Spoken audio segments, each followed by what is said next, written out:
যেটা মারাপেটা 30 কোটি টাকা বরাদ্দ হয়। তো আমি এখানে সবাই অবগতির জন্য জানাচ্ছি, এটা নিয়ে অনেকে অনেক সময় একটা দাবি তুলেছে যে বিধায়ক এলাকা উন্নয়ন প্রকল্পে একটু বাড়াতে হবে। আমি জানি এটা খুব অসুবিধা হয়, আমাদের সবারই অসুবিধা হয়।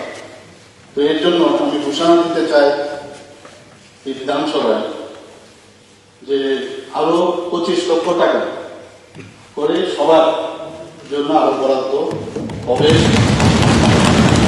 তাতে করে আরো 15 কোটি টাকা এক্সট্রা লাগবে। তো এই ঘোষণা দেওয়ার জন্যই আমি এখানে আজকে আপনার অনুমোদন নিয়েছি।